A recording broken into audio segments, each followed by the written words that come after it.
Déposé sur la table de l'Assemblée nationale par le gouvernement le 12 novembre dernier, le projet de loi de finances pour l'exercice 2021, qui se chiffre à hauteur de 4 865,2 milliards de francs CFA, vient d'être validé par le Parlement ce 5 décembre 2020. En hausse par rapport à l'exercice 2020, le nouveau budget de l'État du Cameroun, voté par les membres de la Chambre basse du Parlement, a naturellement été réparti à travers les différents ministères de la République. C'est ainsi que le ministère en charge des travaux publics détient la plus grosse somme de ce budget, soit 464,8 milliards de francs CFA. Hormis la relance sur le plan économique qui se traduit par la réalisation de plusieurs infrastructures de développement, l'État du Cameroun, par son budget 2021, mise également dans d'autres secteurs que sont l'éducation, l'habitat, l'énergie et la défense. Cela peut d'ailleurs se justifier par les sommes allouées à leurs différents ministères de tutelle qui sont tout aussi consistants comparés à d'autres. En deuxième position donc se classe le ministère de l'enseignement secondaire avec une enveloppe de 388 milliards de francs CFA. Vient ensuite le ministère de la Défense qui a reçu 248,5 milliards de francs CFA et le ministère de l'Éducation de base avec ses 232,7 milliards de francs CFA, le ministère de l'Eau et de l'Énergie avec 228,4 milliards de francs CFA et le ministère de l'Habitat et du Développement urbain qui s'est vu octroyer la somme de 124,8 milliards de francs CFA. Rappelons qu'à côté de ces départements ministériels privilégiés par l'État, dans ce nouveau budget pour l'exercice 2021, certains ministères occupent le bas du tableau avec les plus petites sommes. C'est le cas du ministère des Arts et de la Culture qui a reçu une enveloppe de 4 milliards de francs CFA, suivi de la communication avec une enveloppe de 4,6 milliards de francs CFA.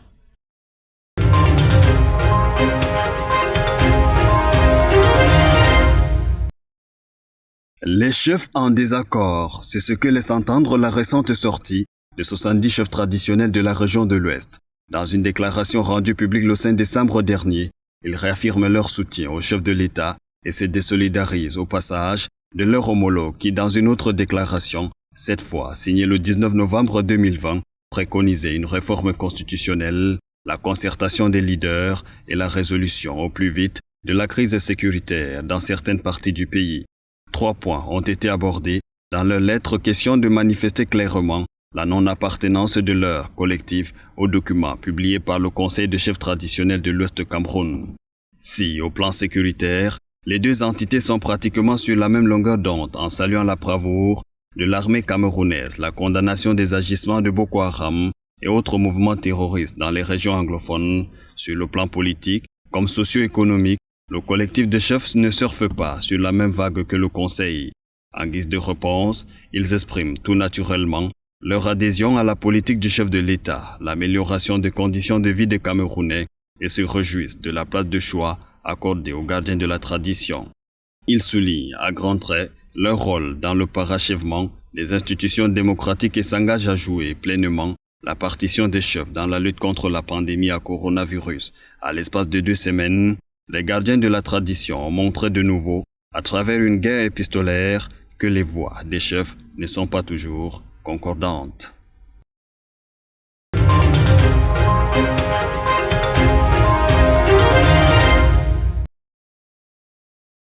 Conformément à la loi, 24 000 grands électeurs ainsi que des chefs traditionnels sont passés dimanche aux urnes pour désigner 900 conseillers régionaux, soit 90 pour chacune des 10 régions. Seulement, ils sont nombreux à avoir une mauvaise connaissance du processus électoral relatif à l'élection régionale. C'est ce qui ressort du reporting de la branche nationale de la Ligue internationale des femmes pour la paix et la liberté.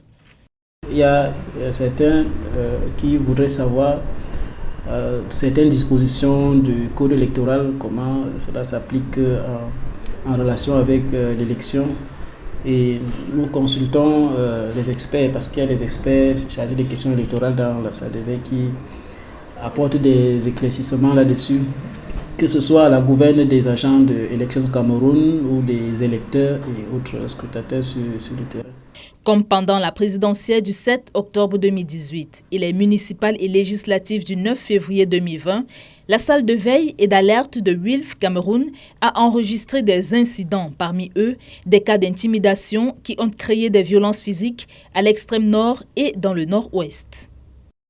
Dans la région de l'extrême nord, notamment dans le département du Diamaré, il y a eu des affrontements et grâce à l'intervention des forces de l'ordre, la sérénité est revenue au centre de vote.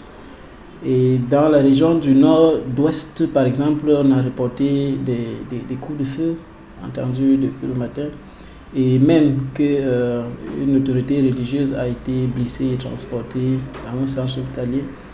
Et que déjà, depuis hier, on nous a également signalé que certains individus menaçaient ceux qui seraient prêts à aller accomplir leur devoir, tout à fait, et même ceux qui seraient enregistrés, ils étaient menacés des représailles.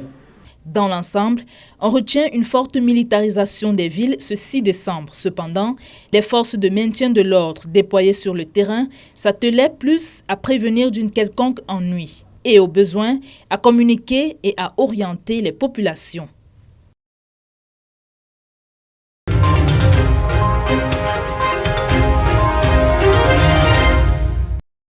Ils ont surmonté handicap, poids de l'âge et maladie pour se rendre aux urnes. Élire les tout premiers représentants du commandement traditionnel de la VINA et rentrer dans l'histoire, leur principale motivation. Avant d'être admis dans le bureau de vote, chacun s'est soumis au dispositif anti-Covid-19 mis en place par Elecam. Le Lamido Dengaoundéré, à la tête de l'unique liste enregistrée dans ce département, a accompli son devoir citoyen dans les mêmes conditions. Le même engouement a été aussi observé chez les conseillers municipaux qui ont investi le lycée classique et moderne de Ngaoundéré dès les premières heures de la matinée du dimanche 6 décembre 2020. Les organisateurs, jusqu'à l'heure où on est en train de se parler, sont impartials. Ils font un travail professionnel. Nous avons choisi nos délégués départementaux pour le conseil régional.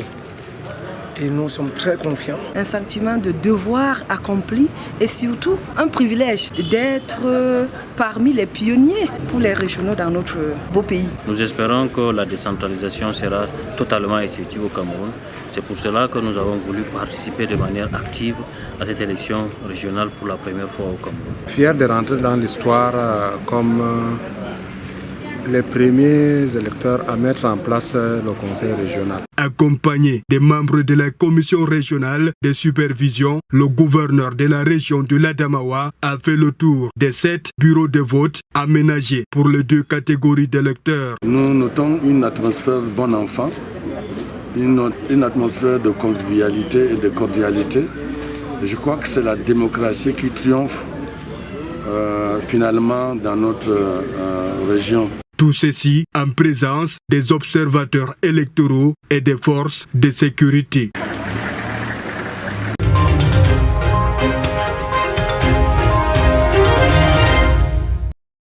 Élection des conseillers régionaux, le Vouri a fait montre de grande mobilisation. Ils se sont donnés et ont honoré le rendez-vous du 6 décembre 2020 au centre de vote lycée Jos de Douala. Autorités administratives, magistrats municipaux et le commandement traditionnel pour y être allés en sont repartis, gardant présent à l'esprit le souvenir d'un coup d'essai pour un coup de maître. D'abord, du point de vue organisationnel. Tout se passe dans une très bonne ambiance. Et nous pensons qu'en fin de journée, nous aurons tous une certaine forme de tendance. Mais sur le plan sécuritaire, vous constatez également que les bureaux de vote de l'extérieur sont sécurisés. Ils sont quant à eux investis de l'autorité traditionnelle laquelle va se défaire de quelques points d'ombre grâce à ce scrutin qui marque un autre pas dans le processus de la décentralisation. Le chef traditionnel qui commence à être dilué complètement dans les autres pouvoirs est en train de ressurgir avec la bonne compréhension du chef de l'État.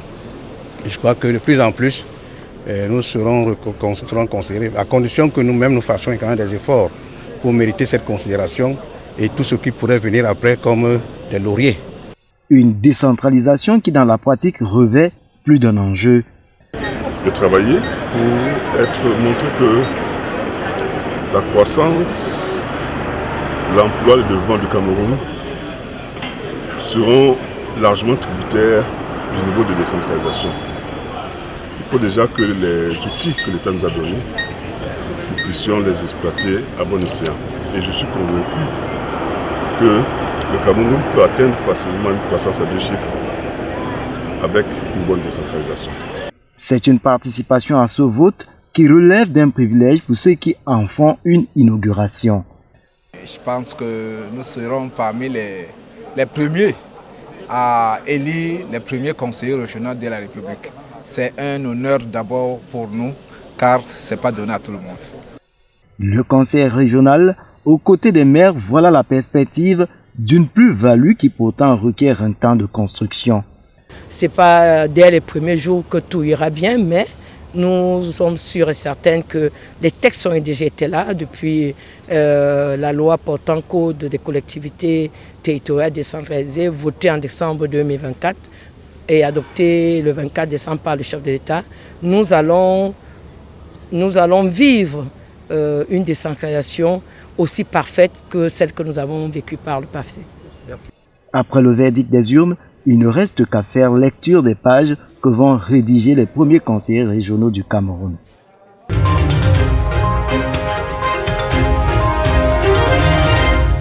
À 8h ce 6 décembre 2020, au centre de vote du lycée bilingue de Bafoussam pour le compte du département de la Méfi, le gouverneur Awafonka Agostine est sur les lieux pour s'assurer des meilleures conditions de vote qui incombent à Elekam. Très satisfait que Elekam est fin prêt. L'organisation est bonne. Ici, 3 bureaux de vote ont été aménagés pour les électeurs. Orientés par les agents de l'ECAM, chaque votant va se soumettre à l'exercice sous le regard des observateurs indépendants. L'étape challenge se retrouve au niveau de la responsabilité des futurs conseillers, des futurs élus. Au lycée classique de Bandjoun pour le département du Konki, l'attention est portée sur les têtes de liste dans la catégorie du commandement traditionnel, Leur Majesté Djomo Honoré et Nayantoukam Innocent de Batoufam. Au-delà de cette élection, j'espère que notre département va rester uni et j'espère que le commandement traditionnel va rester tel quel. Ce sont les voix de nos électeurs qui vont nous partager, mais je pense que le meilleur va gagner et puis on verra sur le terrain qui va faire mieux.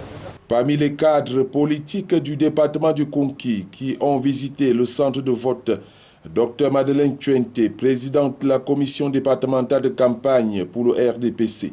À l'heure où nous parlons, nous pouvons être sûrs de dire à tout le monde que tout s'est très bien passé dans le Konki. Au final, le RDPC obtient 100% de votes pour et la liste de Sa Majesté Djomo Kamga Honoré remporte sur celle du chef Batoufam 59 contre 30 voix.